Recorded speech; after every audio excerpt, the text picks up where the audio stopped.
ओम शांति।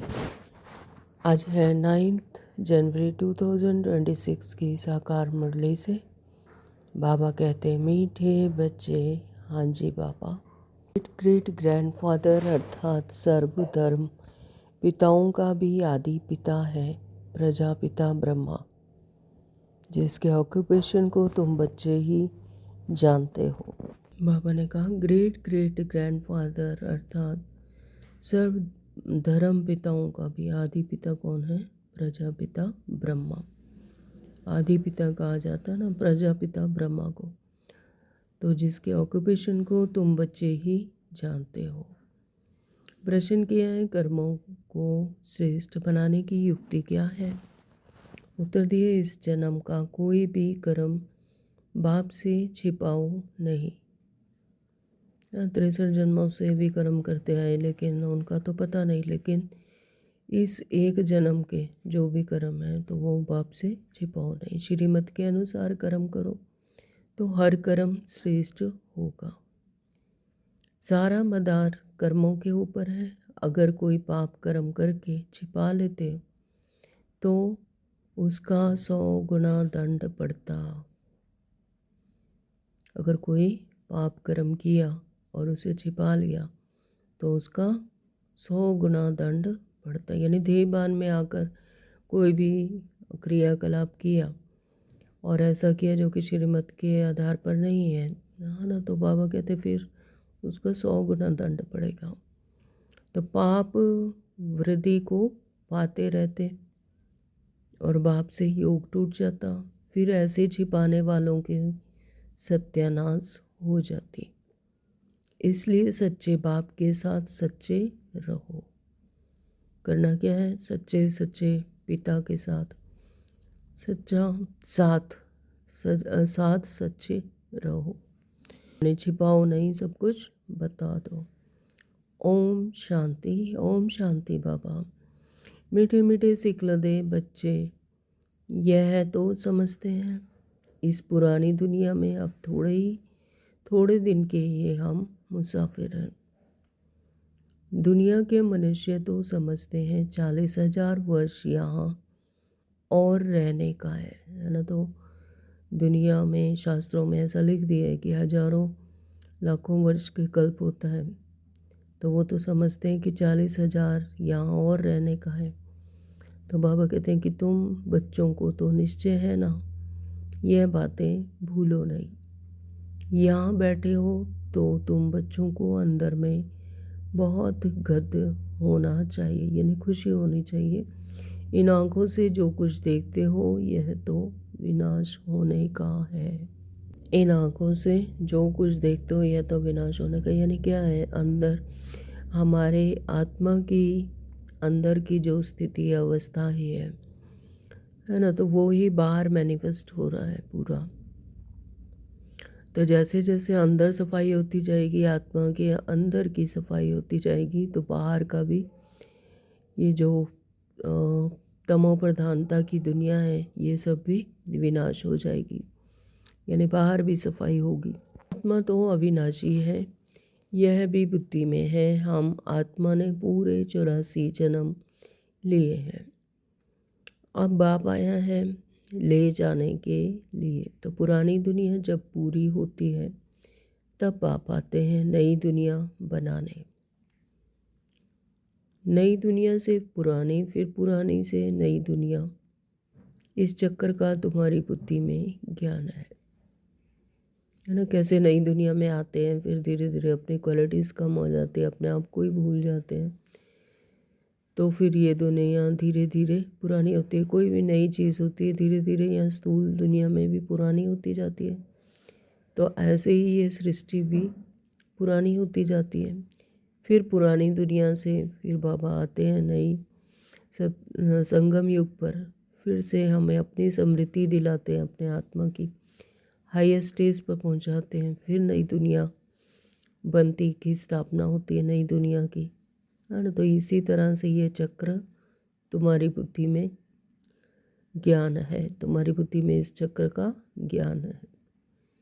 अनेक बार हमने यह चक्र लगाया है, अभी यह चक्र पूरा होता है। फिर नई दुनिया में हम थोड़े से देवताएं ही रहेंगे। नई दुनिया में तो रहती ही थोड़ी सी आत्माएं हैं, तो जो अपनी हाईएस्ट स्टेज पर पहुंचती हैं आत्मा की, है ना, तो वो ही फिर देवताएं बनते हैं। तो देवताएं थोड़े से ही होते हैं, मनुष्य नहीं होंगे।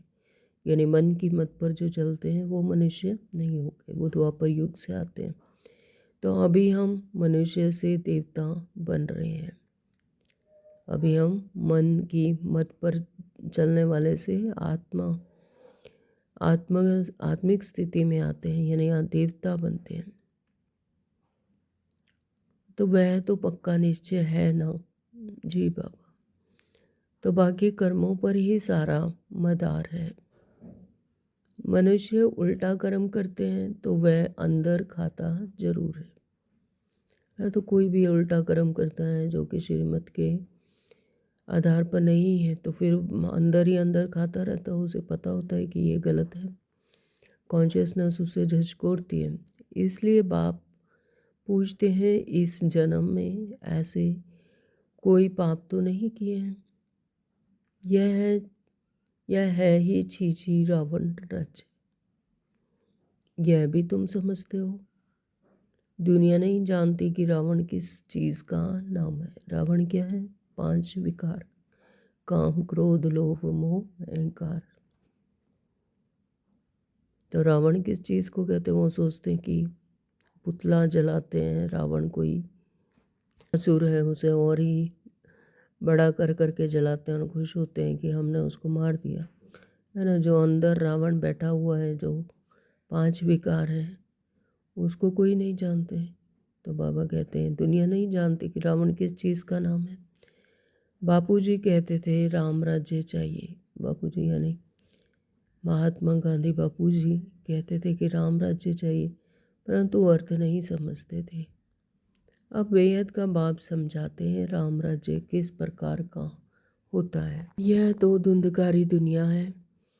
अभी बेहद का बाप बच्चों को वर्षा दे रहे हैं। तो फॉगी दुनिया है ये, जहाँ पता ही नहीं चल रहा कि कहाँ पे जा रहे हैं। धुंधकारी दुनिया है।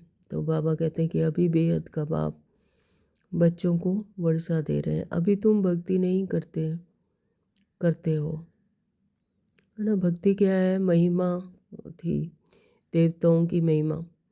और भक्ति मार्ग में जो हमारी ही तरह अपने ही मतलब जो जिन्होंने सतयुग में जन्म लिया और जिनकी हाईएस्ट कॉन्शियसनेस थी, है ना, उनकी महिमा गाते हैं। लेकिन परमात्मा को नहीं पता कि परमात्मा है कौन। ना परमात्मा का परिचय, ना अपना परिचय। तो बाबा कहते लेकिन अब तुम्हें समझ आ गई तो तुम भक्ति नहीं करते हो। अभी बाप का हाथ मिला है, तो बाप के सहारे बगैर तुम विषय वैतरणी नदी में गोते खाते रहते थे, है ना। तो विषय वैतरणी नदी यानी इस कलयुगी दुनिया में की नदी में गोते खाते रहते थे, कर्म कांडों में फंसे हुए थे बाप के सहारे के बिना, क्योंकि बाप का सहारा नहीं था। आधा कल्प है ही भक्ति। तो द्वापर से लेकर कलयुग, द्वापर और कलयुग में तो है ही भक्ति। द्वापर युग से भक्ति शुरू हो जाती है। तो ज्ञान मिलने से तुम नई दुनिया सतयुग में चले जाते हो। तो अब यहाँ संगम युग पर जब ज्ञान मिलता है तो अपनी आत्मिक स्मृति आती है, हाईएस्ट स्टेज पर पहुंचती, कॉन्शियसनेस में आती है आत्मा। तो फिर नई दुनिया सतयुग में चले जाते हैं। अभी तुम बच्चों को यह निश्चय है, हम बाबा को याद करते करते पवित्र बन जाएंगे, है ना। तो जैसे ही ये निश्चय होता है कि परमात्मा हमें पढ़ाते हैं आकर, परम पिता परमात्मा जो कि हमारा सत्य पिता है, वही हमें पतित से पावन बनाते हैं। तो उसको याद करते करते फिर पवित्र बन जाते हैं, फिर पवित्र राज्य में आएंगे। यह ज्ञान भी अभी पुरुषोत्तम संगम युग पर तुमको मिलता है।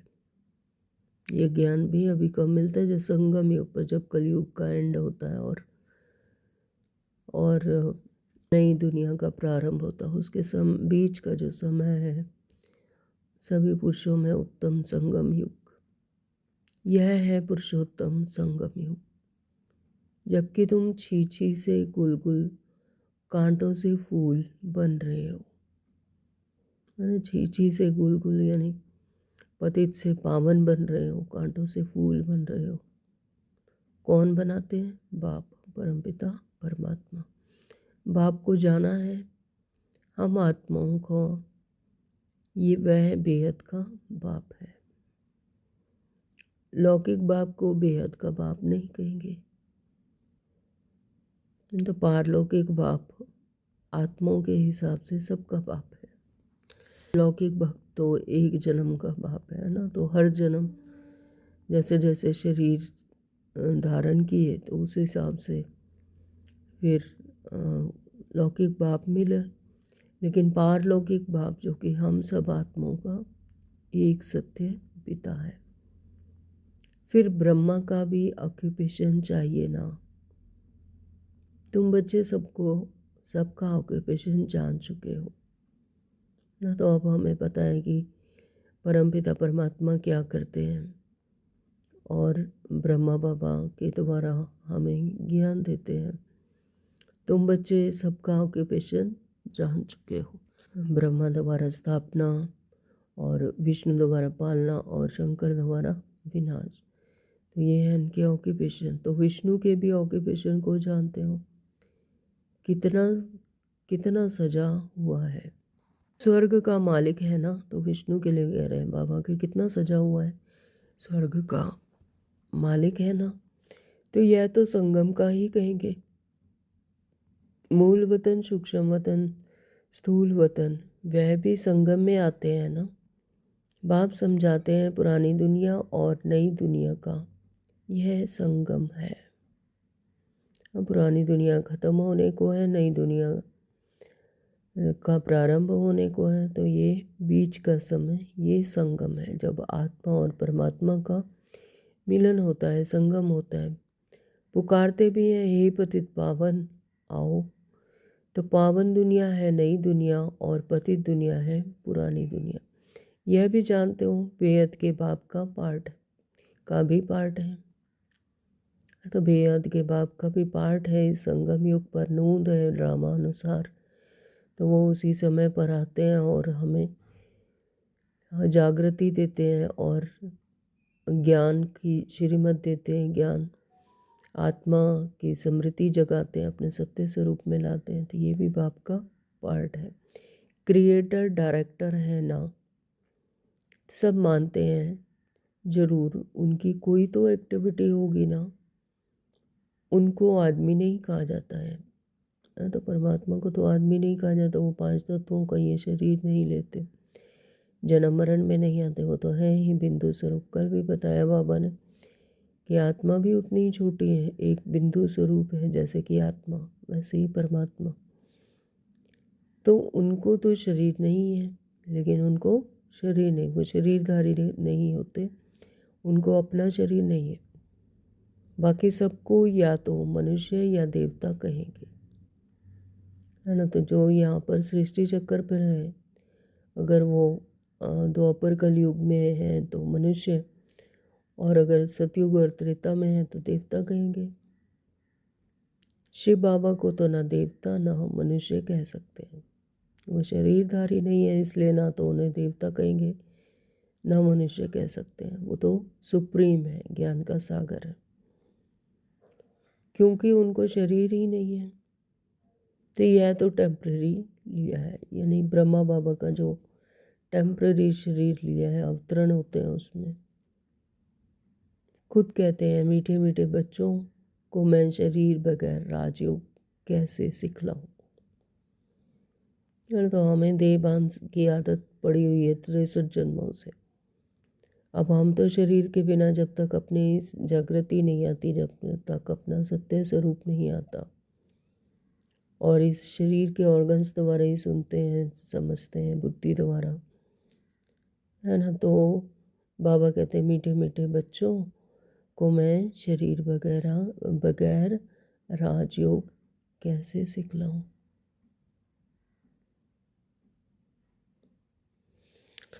तब तो बाबा शरीरधारी बनते हैं ना, शरीर में अवतरण लेते हैं, यानी शरीरधारी नहीं, ब्रह्मा बाबा के शरीर का आधार लेते हैं।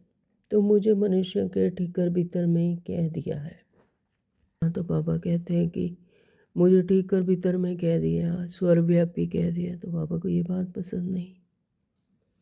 मुझे मनुष्यों ने ठीकर भीतर में कह दिया है, परंतु अभी तो तुम बच्चे समझते हो मैं कैसे आता हूँ ना। तो जब परमात्मा का ज्ञान मिलता है, परमात्मा खुद अपना परिचय देते हैं, हमारा परिचय, हमारा सत्य स्वरूप का हमें भान करवाते हैं। तो बाबा कहते हैं अब तुम समझते हो कि मैं कैसे आता हूँ। अभी तुम राजयोग सीख रहे हो। कोई मनुष्य तो सिखला ना सके। मनुष्य को नहीं सिखाते, क्योंकि जन्म मरण में आते हैं तो वो तो खुद ही भूल जाते हैं। जन्म लेते लेते हो तो खुद ही भूल जाते हैं। तो मनुष्य को कैसे सिखा सकते हैं। देवताओं ने सतयुगी राज्य कैसे ली? Question mark. जरूर पुरुषोत्तम संगम युग पर राजयोग सीखे होंगे ना। तो देवताओं ने सतयुगी राजाई कैसे ली? ये परमात्मा पिता ही आकर हमें सिखाते हैं, बताते हैं। जरूर पुरुषोत्तम संगम युग पर राजयोग सीखे होंगे, तो यह सिमरन कर अभी तुम बच्चों को अथाह खुशी होनी चाहिए। हमने अब 84 का चक्र पूरा किया है। बाप कल्प कर पाते हैं। बाप खुद कहते हैं यह बहुत जन्मों के अंत का जन्म है। श्री कृष्ण जो प्रिंस था सतयुग का, वही फिर 84 का चक्कर लगाते हैं। तो Shri Krishna first Prince of the world था, सतयुग का प्रिंस था। तो वही फिर 84 का पूरे 84 जन्म वही लगा लेते हैं, यानी चक्कर लगाते हैं। तो तुम शिव के तो 84 जन्म बताएंगे नहीं, है ना। तो शिव थोड़ी 84 जन्म लेते हैं। तुम्हारे में भी नंबरवार पुरुषार्थ अनुसार जानते हैं। माया बहुत कड़ी है, किसको भी छोड़ती नहीं। तो माया बहुत कड़ी है। माया पूरा अपना पॉप शो दिखाती है। कल भी बताया कि थप्पड़ लगा देती है ना, तो किसी को भी छोड़ती नहीं। तो यह बाप अच्छी रीति जानते हैं। ऐसे मत समझो बाप कोई अंतर्यामी है, नहीं। सबकी एक्टिविटी से जानते हैं। समाचार आते हैं, माया एकदम कच्चा पेट में डाल देती है। ऐसी बहुत बातें तुम बच्चों को मालूम नहीं पड़ती, बाप को तो सब मालूम पड़ता है। तो जैसे जैसे जागृति आती है अपने सत्य स्वरूप की, अपने हाईएस्ट कॉन्शियसनेस की, तब मालूम पड़ती है कि बाबा कहते हैं कि बच्चों को नहीं मालूम पड़ती, लेकिन बाप को तो सब मालूम पड़ता है। मनुष्य फिर समझते हैं बाबा अंतर्यामी है। बाप कहते हैं मैं अंतर्यामी नहीं हूँ। तो मनुष्य समझते हैं कि बाबा तो अंतर्यामी, सब कुछ जानते हैं। लेकिन बाबा कहते मैं अंतर्यामी नहीं हूँ, मैं तुम्हारे अंदर की बात को नहीं जानता हूँ। हर एक की चलन से यह सब मालूम पड़ता है। बहुत छीछी चलन चलते हैं। बाप बच्चों को खबरदार करते हैं, माया से संभालना है। माया ऐसी है, किसी न किसी रूप में एकदम हप कर लेती है। फिर भल बाप समझाते हैं तो भी बुद्धि में नहीं बैठता। इसलिए बच्चों को बहुत खबरदार रहना है। काम महाशत्रु है, मालूम भी ना पड़े कि हम विकार में गए हैं। ऐसे भी होता है। इसलिए बाप कहते हैं कुछ भी भूल आदि होती है तो साफ बताओ, छिपाओ नहीं, नहीं तो 100 गुना पाप हो जाएगा। जो अंदर में ही खाता रहेगा एकदम गिर पड़ेंगे। सच्चे बाप के साथ बिल्कुल सच्चा होना चाहिए, नहीं तो बहुत बहुत घाटा है। माया इस समय तो बहुत कड़ी है, ये रावण की दुनिया है। हम इस पुरानी दुनिया को याद ही क्यों करें। तो ऐसे कहते हैं कि माया तो इस समय बहुत कड़ी है, रावण की दुनिया है, तो इस पुरानी दुनिया को याद ही क्यों करें, है ना। तो जहाँ दुख ही दुख है, शांति है, जहाँ दर्द है, तो हम तो नई दुनिया को याद करें जहाँ सुख है, शांति है, आनंद है, संपन्नता है। तो हम तो उस दुनिया को याद करें जहाँ अब जा रहे हैं। तो अब ये निश्चय है कि अब हम नई दुनिया में जा रहे हैं। बाप नया मकान बनाते हैं तो बच्चे समझते हैं हमारे लिए मकान बन रहा है, खुशी रहती है। यह बेहद की बात, यह है बेहद की बात। हमारे लिए नई दुनिया स्वर्ग बन रही है। जैसे जैसे अपनी आत्मिक स्मृति आती है, अपने सोल कॉन्शियस होकर रहती है आत्मा और अपने हाईएस्ट कॉन्शियसनेस को अचीव करती है, तो ऑटोमेटिकली स्वर्ग बन रहा है। स्वर्ग में ज़रूर मकान भी होंगे रहने के लिए। अब हम नई दुनिया में जाने वाले हैं। जितना बाप को याद करेंगे उतना गुलगुल फूल बनेंगे। हाँ, तो जैसा संग वैसा रंग। तो परमात्मा क्या है? ज्ञान का सागर, स्नेह का सागर, आनंद का सागर, है ना, पवित्रता।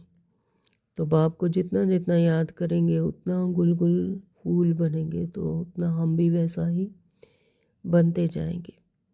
तो हम विकारों के वश कांटे बन गए थे ना, दुख देने वाले बन गए थे, कांटे बन गए।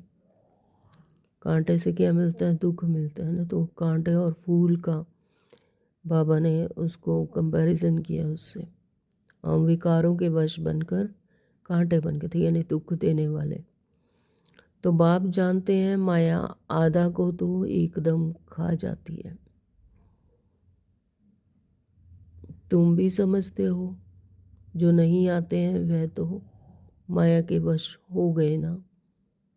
तो जो ज्ञान में चलते चलते फिर माया के वश हो जाते हैं, तो फिर ज्ञान नहीं उठाते हैं, तो माया उनको खा जाती है।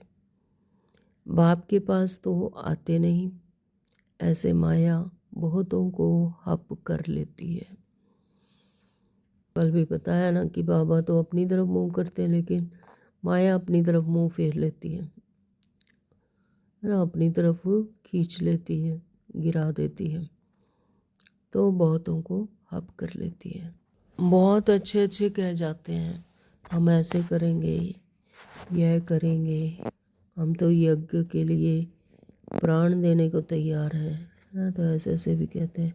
आज वह है ही नहीं, माया ने हप कर लिया, यानी माया गिरा देती है, फिर निश्चय टूट जाता है, अडोल नहीं रहते, अचल अडोल नहीं रहते। तो वह आज वह है ही नहीं। तुम्हारी लड़ाई है ही माया के साथ, यानी 5 विकारों के साथ। ये लड़ाई ही है 5 विकारों के साथ।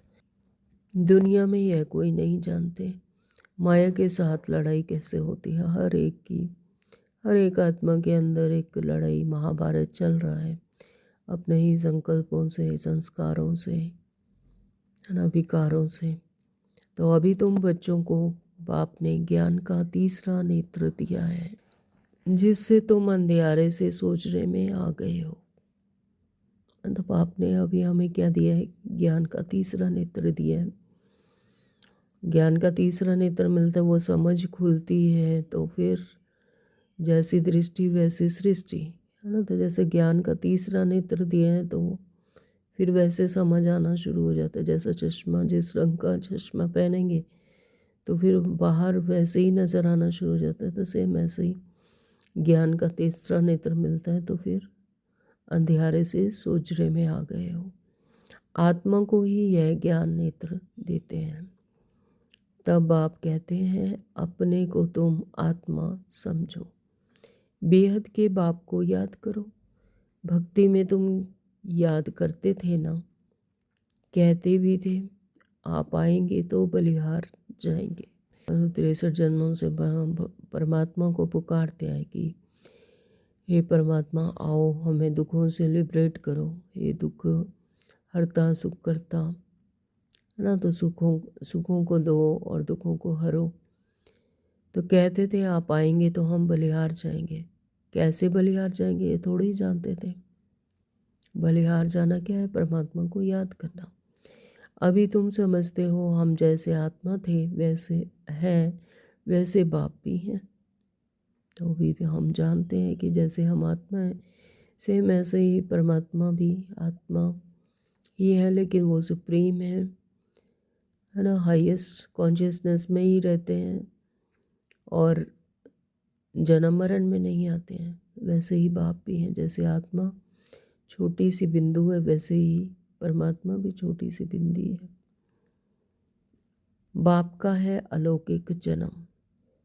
तुम बच्चों को कैसे अच्छी रीति पढ़ाते हैं। अलौकिक जन्म यानी ब्रह्मा बाबा के शरीर में जब अवतरण होता है तो फिर कैसे अच्छी रीति पढ़ाते हैं। उनके शरीर का आधार लेकर उनके ऑर्गन्स का यूज़ करके उनके मुख द्वारा ज्ञान देते हैं। खुद कहते हो यह तो वही बाप है जो कल्प कल्प हमारा बाप बनते हैं। जब आत्मा को स्मृति आती है तो फिर वो याद करते हैं कि हम तो कल्प कल्प पहले भी यही हमारे बाप थे, बनते हैं। संगम युग पर हम भी बाबा बाबा कहते हैं, बाप भी बच्चे बच्चे कहते हैं। वही टीचर के रूप में राजयोग सिखाते हैं और तो कोई राजयोग सिखला ना सके, है ना। तो राजयोग कौन सिखाते हैं? स्वयं परमपिता परमात्मा हमें आकर राजयोग सिखाते हैं। मनुष्य को नहीं सिखा सकते। वो तो जन्म मरण में आते हैं, जन्म लेते लेते अपनी ही स्मृति भूल जाती है, तो कैसे राजयोग सिखाएंगे। तो एक जो परमपिता परमात्मा जो कि सारे खेल को साक्षी होकर देखते हैं वही राजयोग सिखला सकते हैं। विश्व का तुमको मालिक बनाते हैं और ऐसे बाप का बनकर फिर उसी टीचर की शिक्षा भी लेनी चाहिए ना। तो खुशी में गद होना चाहिए, यानी खुशी में बहुत खुश होना चाहिए। अगर छीची बना तो फिर वह खुशी आएगी नहीं। खुशी भी कब आती है? जब पवित्र बनते हैं, पावन बनते हैं। छीची बना यानी विकारों में गए तो फिर खुशी चली जाएगी, खुशी आएगी नहीं। भल कितना भी माथा मारे फिर जैसे वह हमारी जाति भाई नहीं है ना। तो बाबा कहते हैं कि फिर अगर कोई छीछी बना, कोई विकारों में गया तो फिर कितना भी माथा मारे उसे समझ ही नहीं आएगा। तो फिर वह जैसे हमारा जाति भाई नहीं है, यानी वो हमारा ब्राह्मण भाई नहीं है। तो यहाँ मनुष्यों के कितने सरनेम होते हैं, है ना। तो यहाँ पर स्थूल दुनिया में कितने सरनेम होते हैं, अलग अलग जातियाँ होती हैं, अलग अलग धर्म होते हैं। तो हमारा सरनेम देखो कितना बड़ा है। यह है ही बड़े से बड़ा, ग्रेट ग्रेट ग्रैंडफादर ब्रह्मा। हाँ, तो हमें बाबा ने ब्रह्मा कुमार ब्रह्मा कुमारियाँ बनाया। ब्रह्मा बाबा के द्वारा ज्ञान देकर मुखवंशावली बनाई। तो यह है बड़े से बड़ा, ग्रेट ग्रेट ग्रैंडफादर ब्रह्मा। उनको कोई जानते ही नहीं। शिव बाबा की तो सर्वव्यापी कह दिया है। तो ब्रह्मा बाबा को ब्रह्मावत्स ही जानते हैं, और कोई नहीं जानते। और लेकिन शिव बाबा हैं उनको भी उन्होंने क्या कह दिया? सर्वव्यापी कह दिया है। तो ब्रह्मा का भी किसी को पता नहीं पड़ता है। चित्र भी है ब्रह्मा विष्णु शंकर के। ब्रह्मा को सूक्ष्म वतन में ले गए हैं, मतलब ब्रह्मा को सूक्ष्म वतन में दिखाते हैं। बायोग्राफी कुछ भी नहीं जानते कि कैसे वो ब्रह्मा बने, कैसे शिव बाबा ने उनके शरीर में अवतरण लेकर फिर मुखवंशावली बनाई और ज्ञान दिया, है ना। तो वो सब नहीं जानते। लेकिन बस ब्रह्मा को सूक्ष्म वतन में ले गए हैं, बायोग्राफी कुछ नहीं जानते। सूक्ष्म वतन में तो ब्रह्मा को दिखाते हैं, फिर प्रजापिता ब्रह्मा कहाँ से आएगा, है ना। तो सूक्ष्म वतन में तो ब्रह्मा को दिखा दिया, मानते हैं कि सूक्ष्म वतन में है ब्रह्मा, लेकिन जो प्रजापिता ब्रह्मा है फिर वो कहाँ से आएगा? वहाँ बच्चे अडॉप्ट करेंगे क्या? सूक्ष्म वतन में तो नहीं अडॉप्ट करेंगे, किसी को भी पता नहीं है। प्रजापिता ब्रह्मा कहते हैं परंतु बायोग्राफी नहीं जानते। ब्रह्मा ने समझाया है यह हमारा रथ है, बहुत जन्मों के अंत में हमने यह आधार लिया है। यह पुरुषोत्तम संगम युग गीता का एपिसोड है। यह पुरुषोत्तम संगम युग क्या है? गीता का एपिसोड। 18 अध्याय चल रहे हैं यहाँ पर आत्माओं के। पवित्रता भी मुख्य है।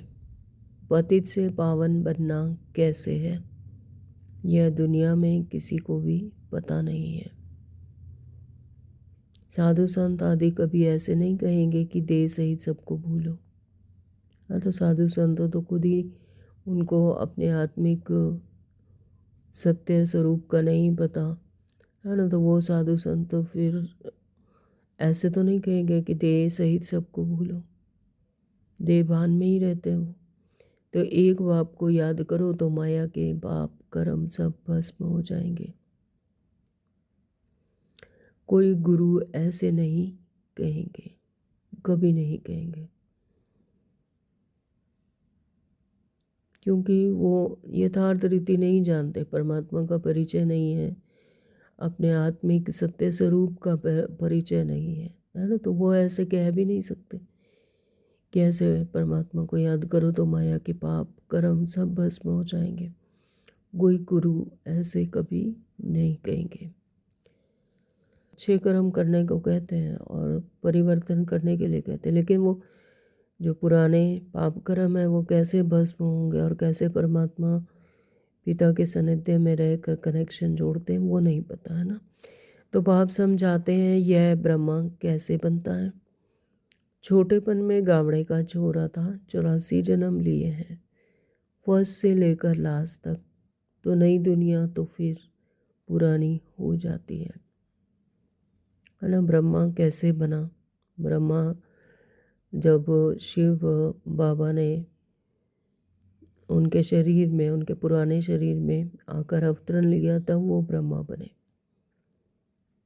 ब्रह्म माँ बने। उनके द्वारा हम बच्चों को अडॉप्ट किया शिव बाबा ने। अभी तुम बच्चों की बुद्धि का ताला खुला है। तो जैसे जैसे ज्ञान बुद्धि में जाता जाता है तो फिर ताला खुलता जाता है, तीसरा नेत्र खुलता है, वो समझ आती है। तो तुम समझ सकते हो, धारण कर सकते हो, अभी तुम बुद्धिमान बने हो। हाँ, तो बाबा कहते जब तुम अपने सत्य स्वरूप को परिचय मिल गया, तो मैं तुम सत्य स्वरूप की जागृति आ गई, परमात्मा की जागृति आ गई, तब तुम बुद्धिमान बने हो। आगे बुद्धिहीन थे, जब अपने ही सत्य स्वरूप का नहीं पता, अपने मूल गुणों का नहीं पता, परमात्मा पिता का नहीं पता, तो बुद्धिहीन ही थे। तो यह लक्ष्मी नारायण बुद्धिवान है। लक्ष्मी नारायण यानी वो अपनी हाईएस्ट कॉन्शियसनेस, अपनी आत्मा की जो अचीव करते हैं तो बुद्धिवान है, और यहाँ बुद्धिहीन है। सामने देखो यह पैराडाइज के मालिक है ना। श्री कृष्ण स्वर्ग का मालिक था, फिर गावड़े का छोरा बना है। Shri Krishna first Prince of the world था, फिर 84 जन्म लेते लेते अपने 84वें जन्म में बाबा कहते गावड़े का छोरा बना है, यानी बिल्कुल साधारण अपने आत्मिक समृद्धि जिसको भूल गए। तो तुम बच्चों को यह धारण कर फिर पवित्र भी जरूर बनना है, अपने सत्य स्वरूप में रहकर फिर से अपने हाईएस्ट कॉन्शियसनेस को अचीव करना है, यानी पवित्र बनना है। मुख्य है ही पवित्रता की बात। लिखते भी हैं बाबा माया ने हमको गिरा दिया। तो ऐसे बहुत बच्चे हैं जो बाबा को लिखते हैं कि बाबा माया ने गिरा दिया। अब माया आई कहाँ से? अपने ही तो विकार है, संकल्प है। तो माया कहीं बाहर से आती है, अपने संकल्पों से आती है। आंखों ने कुछ देख लिया, कानों ने कुछ सुन लिया, मुख ने कुछ बोला, तो विकार आ गए। आंखें क्रिमिनल बन गई, बाप कहते हैं अपने को आत्मा समझो। तो जितना जितना अपने आप सोल कॉन्शियसनेस में रहेंगे, अपनी आत्मा आत्मिक स्मृति में रहती है, तो बाप कहते हैं अपने को आत्मा समझो। बस अब घर जाना है, बाप को याद करना है। थोड़े टाइम के लिए शरीर निर्वाह के लिए कर्म कर, फिर हम चले जाते हैं। इस पुरानी दुनिया के विनाश के लिए लड़ाई भी लगती है, यह भी तुम देखना कैसे लगती है। जैसे ही आत्मा के अंदर की सफाई होती जाती है, तो ये बाहर का स्थूल दुनिया की भी सफाई होती है, यानी विकारी दुनिया विनाश को पाती है, विकार विनाश को पाते हैं। तो बाबा कहते हैं कि यह भी तुम देखना कि विनाश के लिए लड़ाई भी लगती है, यह भी देखना कि कैसे लगती है। बुद्धि से समझते हैं हम देवता बनते हैं, तो हमको नई दुनिया भी चाहिए, इसलिए विनाश जरूर होगा। जो जो आत्मा अपने हाईएस्ट कॉन्शियसनेस में आती है, पवित्र बनती जाती है, तो फिर उसे दुनिया भी तो नहीं चाहिए। वैसे ही दुनिया सतो प्रधान चाहिए, आत्मा सतो प्रधान तो दुनिया भी सतो प्रधान, प्रकृति भी सतो प्रधान। तो बाबा कहते हैं इसलिए विनाश जरूर होगा। विनाश किसका होगा? विकारों का। तो हम अपनी नई दुनिया स्थापन कर रहे हैं श्रीमत पर। बाप कहते हैं मैं तुम्हारी सेवा में उपस्थित होता हूँ। कितने निरहंकार है बाबा। बाबा कहते हैं मैं तुम्हारी सेवा में उपस्थित होता हूँ। तुमने डिमांड की है हम पतितों को आकर पावन बनाओ, तो तुम्हारे कहने से मैं आया हूँ। तुमको रास्ता बताता हूँ बहुत सहज। मन मना भव। अपने पुराने मन को, जो मन के मनुष्य मन है, उसको परमात्मा को सौंप दो। भगवान वच है ना, सिर्फ श्री कृष्ण का नाम दे दिया है। बाप के नेक्स्ट है श्री कृष्ण, है ना। तो शिव बाबा का नेक्स्ट क्या है? श्री कृष्ण है। यह परम धाम का मालिक, वह विश्व का मालिक। शिव क्या है? परम धाम के मालिक है परमात्मा, और वह है विश्व का मालिक। स्थूल दुनिया का मालिक कौन है? श्री कृष्ण। सूक्ष्म वतन में तो कुछ होता ही नहीं है। तो पापा कहते हैं सूक्ष्म वतन में तो कुछ नहीं होता है, सभी से नंबर 1 है श्री कृष्ण। तो जिसको बहुत प्यार करते हैं, बाकी तो पीछे पीछे आए हैं। तो नंबर 1 में first Prince of the world आते हैं श्री कृष्ण, उसको सब प्यार करते हैं, बाकी तो सब आते हैं पीछे पीछे। स्वर्ग में तो सभी जा ना सके, तो मीठे मीठे बच्चों को हड्डी खुशी रहनी चाहिए। तो कितनी बाबा कहते कि मीठे मीठे बच्चों तुम्हें कितनी खुशी रहनी चाहिए कि तुम स्वर्ग के जाने लायक बनते हो, स्वर्ग में जाने लायक बनते हो। स्वर्ग में सभी नहीं आ सकते, आर्टिफिशियल खुशी नहीं चल सकती। बाहर से किस्म किस्म के बच्चे बाबा के पास आते थे, यानी ब्रह्मा बाबा के पास बाहर से किस्म किस्म के बच्चे आते थे। कब पवित्र नहीं रहते, समझाते थे विकार में जाते हो तो फिर आते ही क्यों। कहते थे क्या करें, रह ही नहीं सकते, रोज आता हूँ, ना जाने कब कोई ऐसा तीर लग जाए। हाँ, तो आप बगैर सदगति कौन करेंगे। विकारी थे, लेकिन बाबा कहते फिर भी आ जाते थे कि कभी ना कोई ऐसा तीर लगेगा तो जिससे हम भी पावन बन जाएंगे। आपके बिना तो सदगति कौन करेंगे। आकर बैठ जाते थे। माया बड़ी प्रबल है। निश्चय भी होता है बाबा हमको पतित से पावन गुलगुल बनाते हैं। जब निश्चय हो जाता है तो फिर यही रहते हैं कि बाबा ही हमको पतित से पावन गुलगुल बनाते हैं। परंतु क्या करें, फिर भी सच तो बोलता था। अब जरूर वह सुधर गया होगा। तो उनको यह निश्चय था कि इन द्वारा ही हम सुधरेंगे। माया बड़ी प्रबल है, तो लेकिन यह निश्चय रहता था कि बाबा ही हमको पतित से पावन बनाएंगे। तो वह बाबा लेकिन सच तो बोलते थे। तो बाबा कहते तो ज़रूर सुधर गया होगा। तो उनको यह निश्चय था कि इन दोबारा ही हम सुधरेंगे। बाबा कहते इस समय कितने एक्टर्स हैं, एक के फीचर्स ना मिले दूसरे से। तो हर एक का अपना एक अलग पार्ट है, अलग फीचर्स हैं। तो बाबा कहते एक ना मिले दूसरे से, एक के फीचर्स ना मिले दूसरे से, फिर कल्प बाद उसकी फीचर से पार्ट रिपीट करेंगे। पार्ट भी क्या है, ड्रामा में नूद है, वो भी हूबहू रिपीट होता है, तो पार्ट रिपीट करेंगे।